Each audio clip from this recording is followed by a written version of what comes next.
Hey guys, we're back with the house in Fata Morgana. I don't know how long I have to record today, so this might be edited onto the last video, or it might not be, depends on how long it is. So, there was some stuff I wanted to talk about, but I'll do that next time. Anyway, we're at a kind of like right in the good part. The young man refused to look me in the eye. Holding my bloody arm in his trembling hands, he fled from the cottage as quickly as his legs would allow. The man then walked over and picked me up. I had neither the strength nor willpower to resist. It's kind of funny that in this one, Mel's issue was he cared too much about his sister, but in the last one, he probably didn't care about her enough, which, you know, I'm sure the witch planned that. I had neither the strength nor willpower to resist. Well, I guess he put someone above his sister in door 1, while here he put someone else above his sister above someone else. I thought about that last night. I was like, oh yeah, I guess he did that.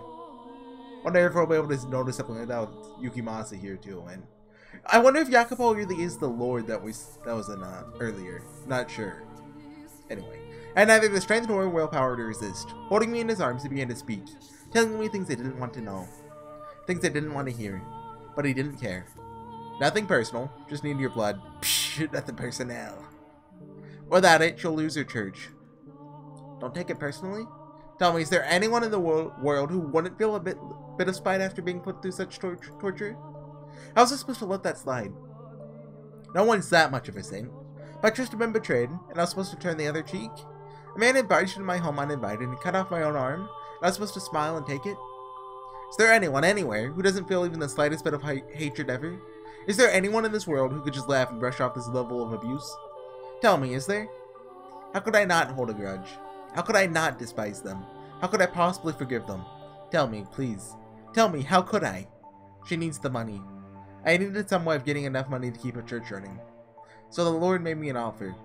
If I brought him the witch with the miracle blood, he'd finance a whole new church for her. The Lord? Okay, it is Yakubo. Why him again? Why couldn't he leave me alone? After trying to kill me during one of his blood sabbaths, why was he after my blood once more? Had he learned it really did have miraculous powers and decided he wanted me back? You're gonna be the sacrifice. To keep our church from collapsing. To keep our world from collapsing. Sacrifice? Excuse me, what? What's all this about keeping your church from collapsing? You murdered a carriage full of innocent people. And you're trying to protect the church? You? Are you out of your mind? Churches are where people go to commune with God. Speak with my Father. How dare you soil those sanctified grounds with your filthy hands, you beast? Oh yeah. It is Yukimasa. It's insulting, sacrilegious, repulsive. Just what do you think we are? So don't take it personally, witch. I'm not a witch. I'm a saint. I was a saint.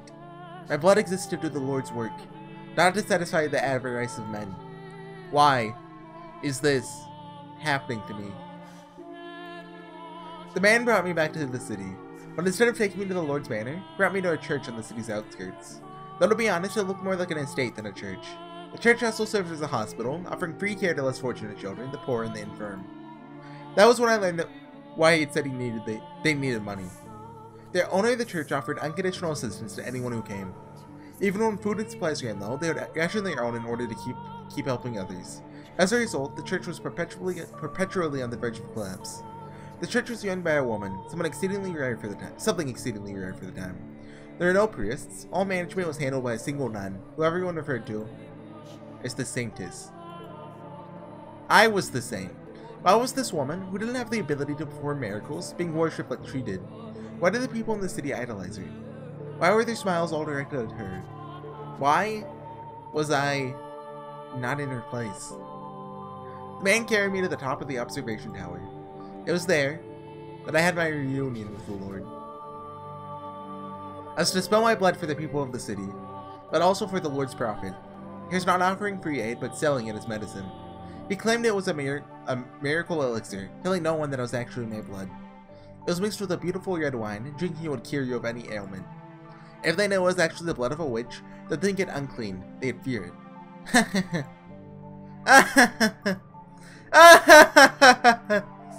I remained in prison for a long time. In the beginning, the swordsman guarded me, though before long, the flaxen-haired young man showed up as well. Presumably one severed arm wasn't enough to keep his sister healthy for long. In listening to their conversations, I learned that, to ensure no one else could get in, the observation tower was sealed with 3 locks. The Lord, the swordsman, and the young man each held one of the keys. Okay. I was their secret, locked away in the tower for them to drain of blood away from wandering eyes. Time went on and I grew progressively weaker. I lost the will to eat and the will to live. My only view from the tower was the clouds through a window high up on the wall. Occasionally a pigeon would fly in. Oh! That's what I see! In Dory 1, the white-haired girl tells a story. And maybe that's what it's referencing? I completely forgot about it, but I started uploading my earlier videos recently, and I saw that story. I was like, huh, what's that of? But, you think that's a reference to this? And I'd glare in envy as it fluttered around, free to come and go as it pleased. And soon it was spring.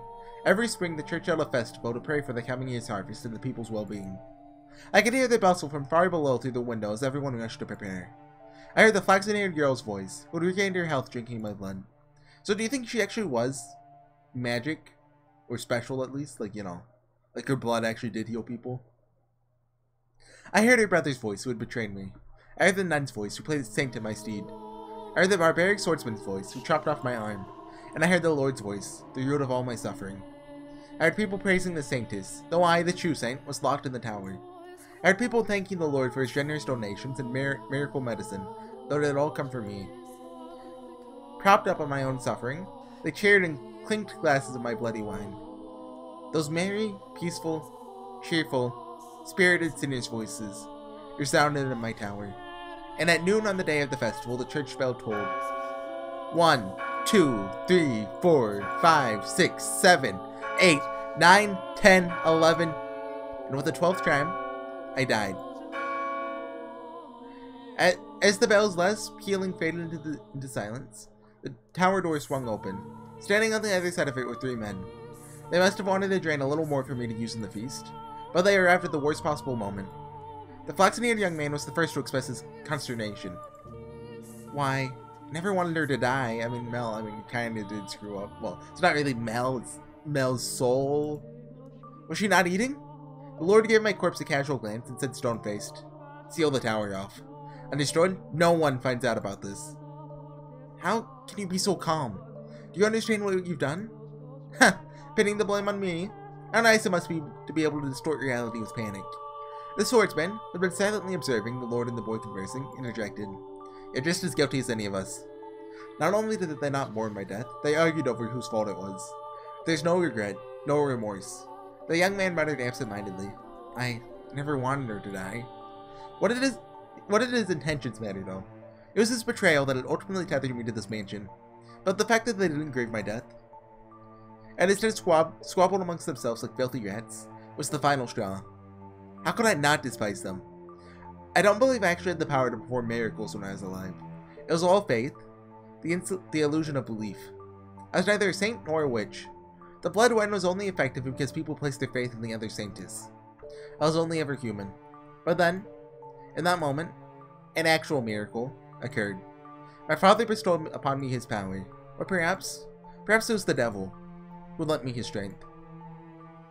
I was looking down upon my own dead body, my own wretched self. There's nothing beautiful about the pile of bones I had become. I could almost smell the rotting flesh. That was once a saint? I laughed at the thought.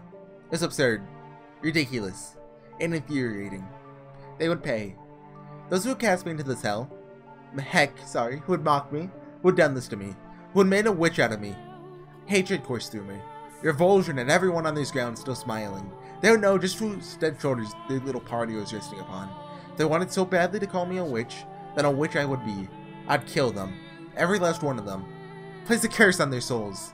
So I made my wish. Most people might consider it a curse, but to me, it was most certainly a wish. And my father, or maybe the devil, granted that wish. From the garden, there rose a scream. The flaxen-haired young man knew that voice better than anyone. He went deathly pale, darting down the spiral staircase as he reached a window. Until he reached a window. A young girl was on her knees, vomiting blood in the grass. The young man let out a yelp as he descended the remainder of the staircase. As soon as he reached the garden, he lifted the girl in his arms, but she had already perished. Realizing this, he cried to the heavens, saying the one thing he should have kept to himself. The witch killed her. The blood of the witch killed my sister. That wine you're drinking is no medicine. It's the blood of the witch. You're all drinking witch blood. Crushed by the loss of his only family, the young man picked up a silver fork and plunged it into his own throat, ending his life. Naturally, there was an uproar. Goblets of wine crashing against the earth in rapid succession, as the people holding them fell to the ground and vomited or convulsed. The nun was the first target of their outrage. What should claim to be medicine, it turned out to be blood, an unclean substance. The blood of a witch, no less. A servant of the church, a servant of the Lord, had given her followers blood to drink. And at this, their indignation surged uncontrollably. The people surrounding her, tying her up and throwing her to the ground. As they prepared to inflict righteous justice upon her, the swordsman soared down the stairs and into the garden, plunging his blade into anyone standing near the nun. Do you think the nun's Pauline? Or, well, so wise? Or, huh?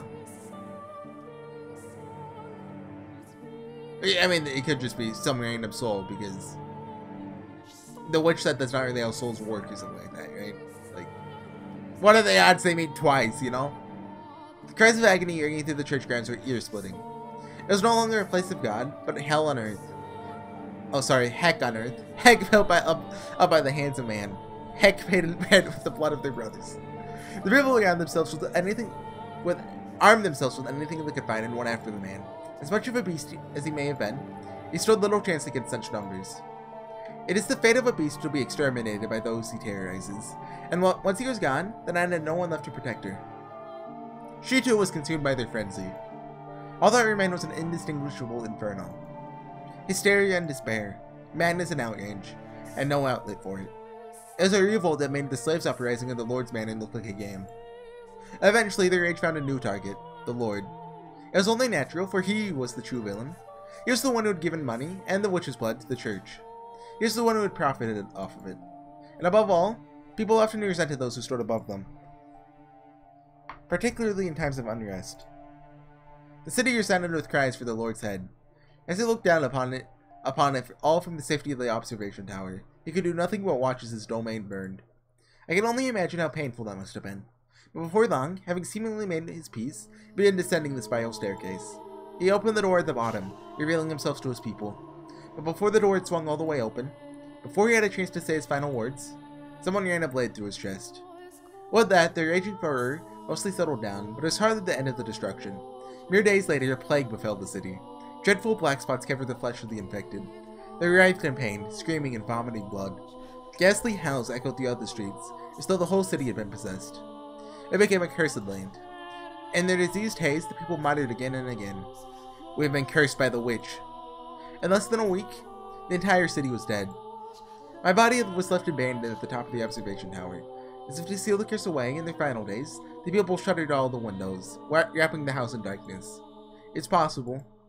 That was no miracle either. You can easily explain what happened to them. Locked away for so long in that dirty tower, maybe I caught some kind of disease. And then, when the people drank my blood, they too were infected. Hardly anything out of the ordinary about that. That is true. Or it could be magic.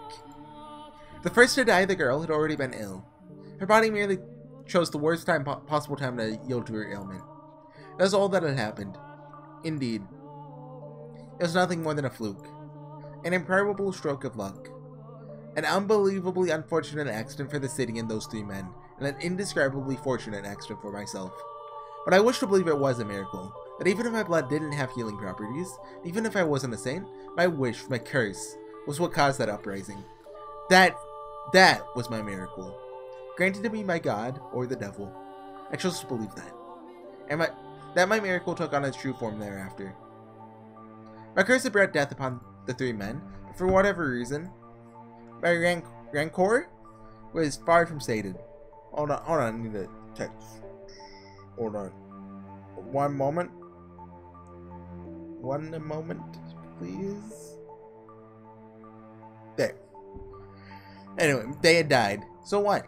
Death is but a transient agony. It's nothing compared to what I had went through. So I made my next wish. I wished for their reconstruction. I wished eternal suffering on their souls. I wished to trap them in a never-ending cycle of pain and hatred. That was my wish for the flaxen-haired young man. This was my wish. He treasured his dear sister, and he desired a quiet life, so I wished for him to have just that.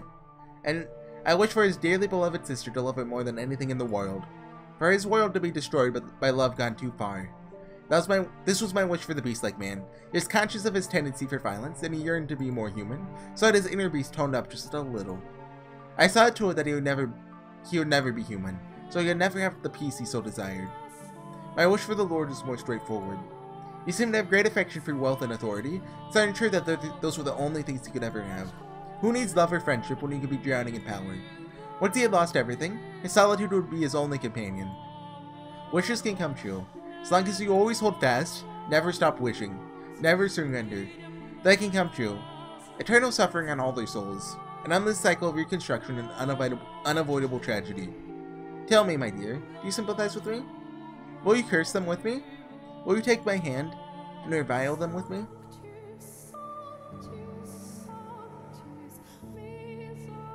Okay.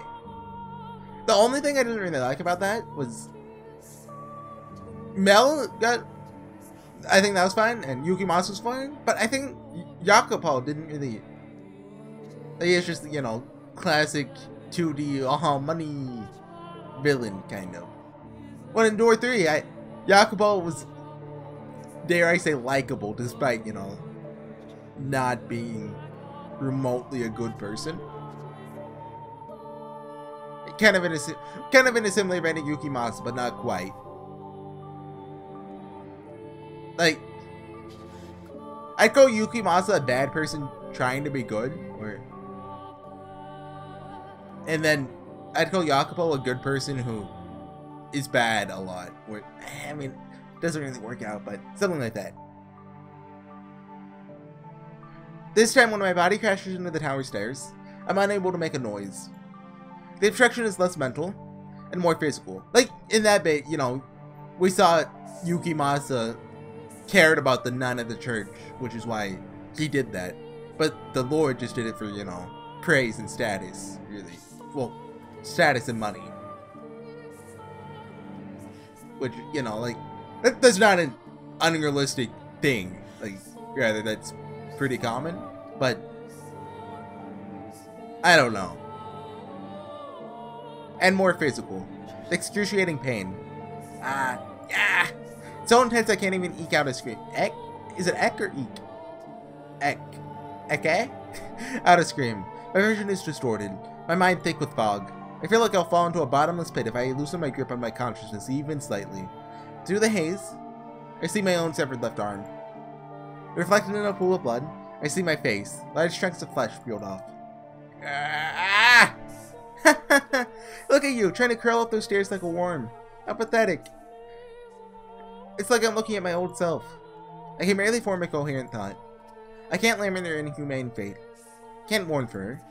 Or be shocked by the revelation about the three men and their history with them. Pain. It fills every corner of my mind. Every nook and cranny of my body.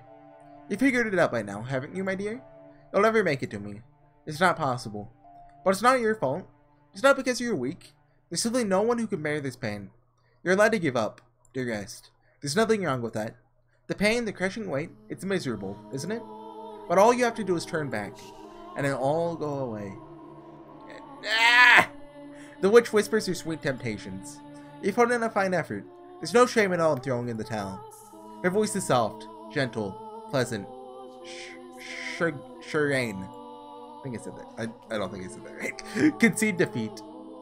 If I do, it'll all go away. The searing pain spreading from the stump of my left arm. The sensation of being perpetually drained of blood. The miserable solitude of staring at a door that never opens. The laughter I can hear through the window. My miserable wailing and this maddening hatred. I can end it all. That's right, it'll all be over. You have the power to make it stop. Make it all stop. No! I can't let that happen. No, I have to. I love it when they do that. When, like, the main character's like, oh no, I can't do this. But then an image of, like, their waifu pops up. Like, Heavensfield did that during the final fight. And that's one of my favorite fights.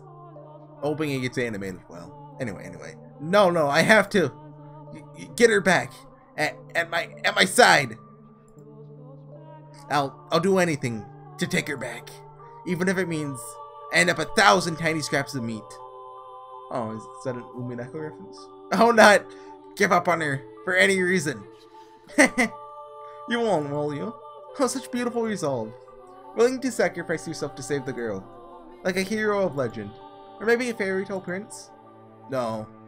I'm no hero and I am no prince. I'm a human, an ordinary man. I don't have any extraordinary potential. I'm not a courageous leader or charismatic general. I'm just a regular man, in love with a regular woman, who refuses to lose her. I don't need any other accomplishments, only that. That's all I need, because I'm just a regular man. My one act of resistance. It doesn't matter what you say. It doesn't matter how much you cut me up. Nothing changes what I have to do. I have to take her back and set her free of this mansion. Nothing else. And never will I back down on that. Arms or no, as long as I can move, I must push forward. I must make my way to the woman who waited for me for so long. Up. To the top of the tower. Forward. Ever forward. Ever onward.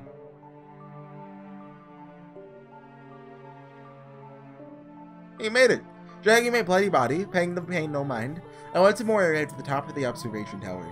I placed my hand on the door, holding myself up with my lacerated right arm, take a moment to catch my breath, then lift my head, gaze into the void, and shout her name. Morgana! I pity you. I truly do. You are a saint shackled with an unfathomable fate, and for that I am enraged. As I felt your pain, as I watched your life, I too felt a burning hatred for those three men. If you truly feel that way, then why can't you stay here with me? We're all dead anyway. We've reached our ends. Do you honestly think there's anything more for us? There isn't. The end is the end. So what do you say the three of us, me, you, and Michel, torture the three of them and everyone they cared about? Make them suffer here for all eternity, in this house. And that way, you and Michel can be together forever too. It's not an option. Why not? Because hatred only brings you pain. Ha! Oh, that's brilliant! You spouting stupid platitudes at me? Can't believe my ears. Save your nonsense moralizing about how hatred does you no good. I won't hear it. I'm doing just fine for myself, my dear. In fact, I've never been better. I feel wonderful. Do you think that would be enough to persuade me, really? Well, I mean, you know, it worked in anime. How disappointing. Here I thought you understood me. Morgana, why don't you say what you really think? Go right on ahead. Hate them as much as you want. But keep me and Giselle out of it. Why didn't you just say that? I do feel bad, truthfully, for all the time we spent together. Never once did I ask you about your life. I was so focused on myself. And in the end, I pushed you away. That you did. You wanted to be with Giselle, so you pushed me out. I wish I had asked you sooner. It wouldn't have changed anything, though. One beauty man knowing what I went through would hardly be enough to erase the loathing I bear. It would have turned out the same regardless. There's nothing you could have done for me. There is nothing. Still, I would like to apologize. Had I known what you carried in your heart, perhaps I could have chosen my words better.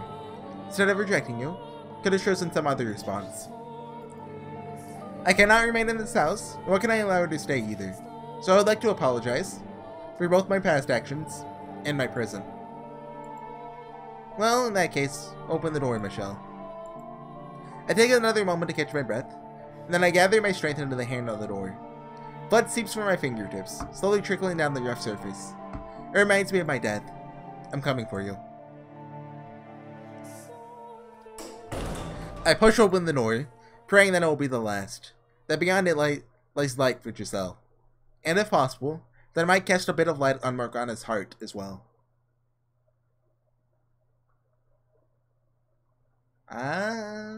And 23 minutes, we gotta keep going. What? However, why am I in my bedroom? What I find behind the door is the last thing I expect. Huh? As she appears from the shadows of my chambers, can't conceal my surprise. It's a trick! It's a trick, don't fall for it! Giselle? Is this another illusion, Morgana? No, it's not. I'm the real me. Thank you for coming all the way here for me. She's thanking me. So why isn't she smiling? It is very kind and courageous of you, Michel. I'm deeply moved you to have such compassion not only for her, but for someone like me. But do you know what else you are? You're a worm. What is it this time, Morgana? What do you say we pull back the curtain, my dear? What curtain? There's one detail that hasn't yet come to light. Michel's curse, right? This isn't your first return to the mansion, is it? You've been back numerous times. Each time not remembering her, and each time hurting her even more. As the white-haired girl. What are you talking about? What am I talking about? Oh, you know good and well, my dear. Or do you honestly believe that all the other pieces were in their rightful places, and you alone were some exception? I never... Tell me, how was it? Living in so many different eras, not knowing who you were. Playing with all the different men? No, you're out of your mind. You make it sound like I was... Not like, my dear. You are the white-haired girl. Well, yeah. I would say called it, but that should be incredibly obvious to everyone by now, so I won't say called it. Enough! How could anyone possibly confuse me with her? To tell you the truth, I couldn't see you as anyone else. Your white hair, red eyes, porcelain skin, and your name. Tell me, what about you isn't the same? We're not the same person. I saw the letter. What? The one you had hidden. No. And you didn't think that was worth mentioning? Was he about to say, I'm a man? And then... I don't know, like, it's... I think my theory is so much evidence, but I don't know, it just feels like something's off about it. Like, I hit the nail on the head, but it's actually the wrong nail. Or so, I don't know, I can't think of a right metaphor. Something like that. You didn't think that was worth mentioning? No, Giselle. I didn't mean... You're exactly right, my dear Giselle. He deceived you. He kept a very important secret from you. Despite showing up before you multiple times, he cast you aside again and again. No, that wasn't me. It wasn't... It all makes sense now. Nothing you ever did was for me. Giselle, Go on, Giselle. Tell him exactly how you feel. Michel? Don't. Please don't. Don't say it. Not that, please. I'm begging you. Giselle, please say it. Stop. Please don't, Giselle. Not actually. Please. Don't say it! A man at all, are you? Okay, so I was right. Oh, I did have it reversed. I thought that... wait. I'm confused. So... He was born, like, biologically as a girl, but I imagine there's some kind of defect at birth, because he mentioned that there's something about his birth that was odd. And that created doubt, and he's like, you know, being a guy's not all that bad. And that's why the mom called him a daughter. Well, yeah. I'm getting confused.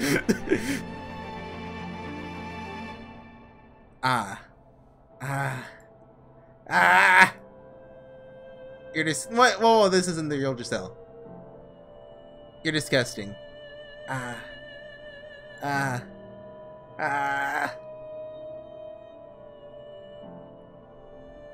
You're the only one who... Well, only one who could have been, my dear. The only one who could have been the white-haired girl. The next moment, my whole world comes tumbling down. I could have been born anything. Losing my arm, having my face torn off. Any amount of pain, I could have handled it. For you, I could have done it. But this, hearing those words, coming from your mouth, being rejected by you, that I cannot.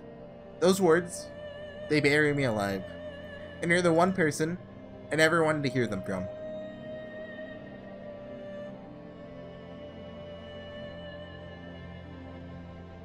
There is zero way that's the real Giselle. I think I'll call it there. The scene just changed, so it's on Michel now. It's probably the best stopping point I'll get to in the next, like, 10-20 minutes. So I was right. Well, mostly. I kind of did have it reversed a little, but same thing. Maybe, do you think that's what I felt was off, or? I don't know. Maybe I just felt like, because another visual novel had done a similar thing, maybe, you know, I'm not saying what that visual novel is. Kind of felt like, you know, 2 visual novels can't cover the same topic. That's ridiculous. That's never been done in any sort of media. Like 2 books with the same theme? Nope. Anyways, I'll see you guys next time with some more of the house in Fata Morgana. When we're going into Michel's backstory, and it could be the finale. Not sure. Maybe. Probably not. I think we'll see at least a bit more. I don't think we're going to be seeing the white-haired girl's perspective. Well, they kind of made it sound like we were, but I don't know. If we do, it's probably going to be relatively short, like how we saw the maid interacting with each of the doors in just like a quick 15-minute segments. How far could they really take that? Like, revisiting the doors from her perspective. Well,